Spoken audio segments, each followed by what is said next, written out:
Hey guys, welcome back to my channel. If you're new here, please like and subscribe. So today's video, I am going to show you how I file down the acrylic overlay that I did. And then I did end up soaking them off, that way I didn't ruin her natural nails since we are doing an overlay. So here I have the drill at, I want to say about 12,000 RPMs. Everything that I use will be linked down in the description box below. So I'm just filing. When you're doing this part, you kind of really don't want to stay in one spot because it'll cause heat spikes, and you don't want to apply a lot of pressure because that heat will travel to the natural nail. When you get it a little bit thinner, you want to make sure that you do keep moving, lifting up your drill, because that again will cause the heat spikes. Sorry if you hear noise, it's my dog. But yeah, that's what I'm doing. I'm just trying to get it as thin as possible so I can do the soak off. So as you can see, just filing around, keep moving that bit around. I do like to use a 4-course carbide bit. It is a safety one, but because it is so sharp, it can still cut you. Hold on guys, I'll be back.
Alright guys, I'm back. So I'm just using a cotton ball with acetone and these little clips that I got from Amazon to soak off the nail.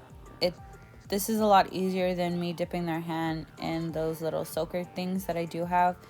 It uses less acetone and it's less mess for me to clean up at the end. So I like to, and this process doesn't take as long as actually fully soaking them. So now I'm just peeling off whatever the acetone had soaked off.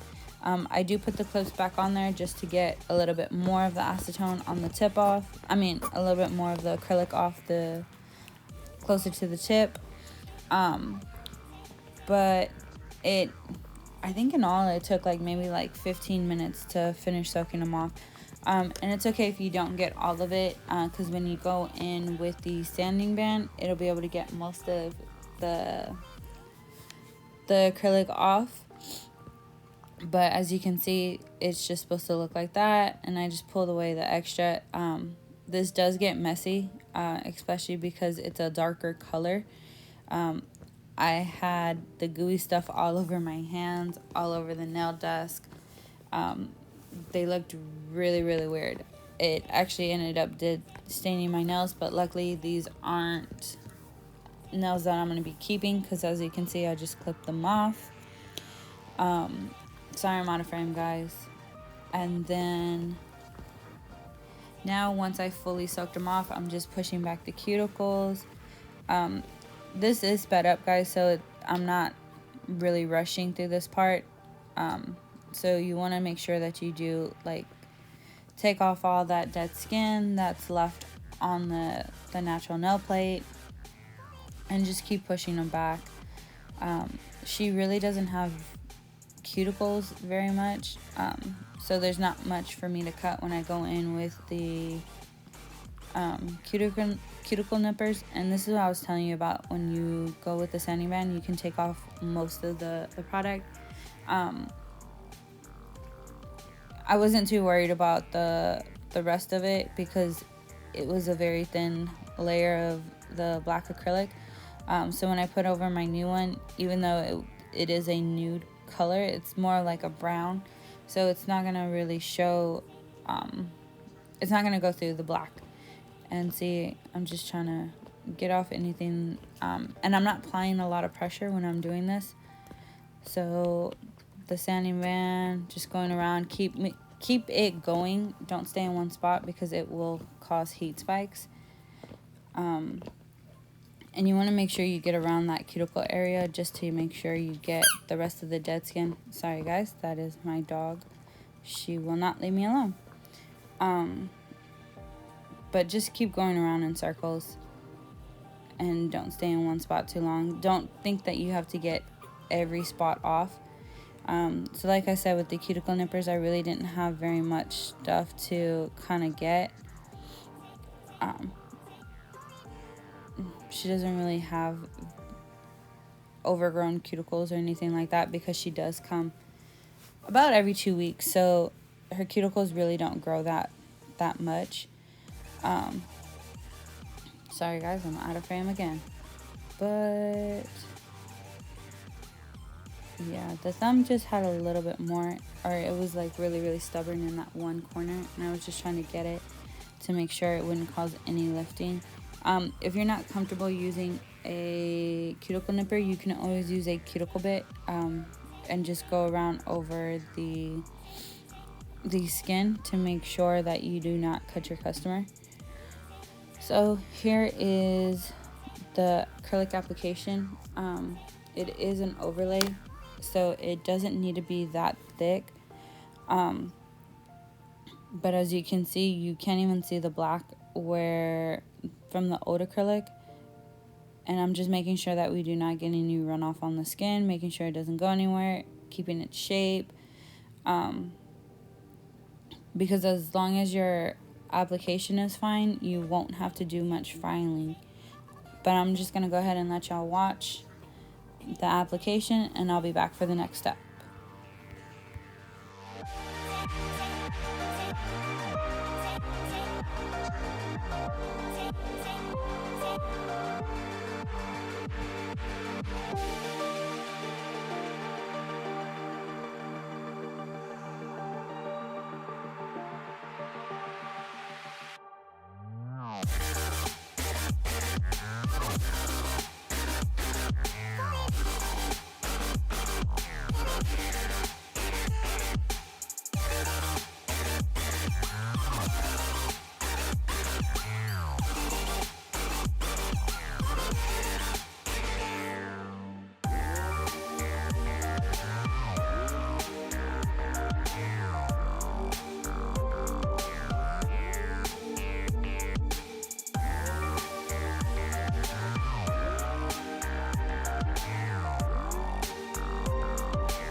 Alright, so now I'm going in with the hand file to do the sidewalls to make sure they are straight.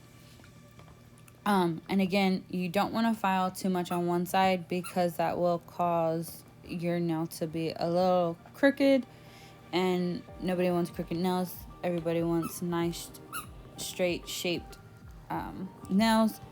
And I'm just making sure I'm pulling back the skin so that way I do not cut my client. I'm not too sure again what these grits on the nail file is because I just end up buying a whole bunch of them from the nail supply store. And I'm just going making sure that because it is her natural nail, some natural nails do grow down when they grow out. So I'm just making sure that I am fixing that because nobody wants a hook nail when it's growing. So now I'm just filing the bottoms to make sure we get a straight line across for those crisp, nice edges. And you do kind of want to hold your client's nail pretty tight for this because you don't want them to get hurt or their hand moving around. Because if you don't, you won't come out with crisp lines as far as for the nails. And see, I'm just making sure, looking at them from different angles to make sure that I did get the shape that we wanted and that all the nails are the same shape. It's okay if you have to go back in to refile again. Now I'm just going around with this one is a fine carbide bit. It's not a safety bit, but I do like this one to seal the cuticles, just to make sure. The last video I used a sanding band, but this is the one I actually prefer. I like to try new things to see if what will work for the client better. So I'm just going in, making sure I seal all those cuticles. If you are a beginner, they do sell safety bits or little cone bits that you can use to get in there. And now I'm just making sure I'm sanding the nail so it can be smooth for my nail art. Sorry guys. I just want to make sure it's a nice smooth surface when I'm doing my nail art. So that's why I went in with this one, to make sure it buffs out any of the imperfections in the acrylic, rather than having to go with the other bit that I was using and then come back with this one. This one's just a one-stop shop. Saves you time. Again, you have to work smarter, not harder. In the last video, I had learned that when doing the nail art, nothing was going our way. It was just a lot of chaos. So when I went for this client, everything that I had learned from the last set was able to help me with trying to get this set, and then this set didn't even take that long, even though it had nail art. So I'm just making sure that the nails are even, there's no lumps and bumps, things like that. So now I am going with the matte top coat. And so the reason I'm doing this is because the last video I had just tried to do the nail art on top of that, and the paint actually ended up absorbing and just spreading everywhere where I did not want it. So when I ended up putting the matte top coat, I was able to do the design a whole lot better than if I would have just placed it on the nail just like that. Now, because this one is just going to be a shellac or a gel polish nail, it really didn't matter that it was all lumpy and bumpy or that it was rough. So it actually really didn't matter with that. But if you're having some issues after you've filed and your nail art is running, try this trick, because to be honest, this was a lifesaver. So here I'm just going in with my second coat. Even though it really didn't need it, I really wanted it to be bright and vibrant. and so did the client. So we just went in for another top coat, and it's okay if you get it on the skin like you see I did right there. I'm just going to fix that, take that off real fast, and then now I'm going back to the pinky, and I'm going to do a V-shaped nail design. All these products I will be linking down below, and I can link their names of the color that I used as well. So now I'm just going in with the dots because this is a cheetah print design. With cheetah print, there's no rhyme or reason. You literally just do anything. I'm just trying to make sure that they're not so close. But as you can see, I'm just putting the pink. I think I let it cure before I put the blue. Yeah, I did let it cure before I put the blue. Technically, you can cure for 30 seconds. I think I cured for maybe 60 seconds. Now I'm just using my dotting tool to go around to make those cheetah prints. And there's really no rhyme or reason. You really can't do this wrong. It's kind of like whatever you kind of see in your head. That's what's great about like cheetah print. No cheetah spot is the same. So it's kind of like, oh, whatever you kind of want it to look like. I'm just kind of making sure that the spots aren't too close. So you see how like the black was on that side of the pink. Now I'm just going on the opposite side of the blue. That way it's just not all crazy. And again, this doesn't have to be perfect. Alright guys, so that's going to be it for my video. If you did like this video, please like and subscribe. And this is going to be the final product. Thanks for watching.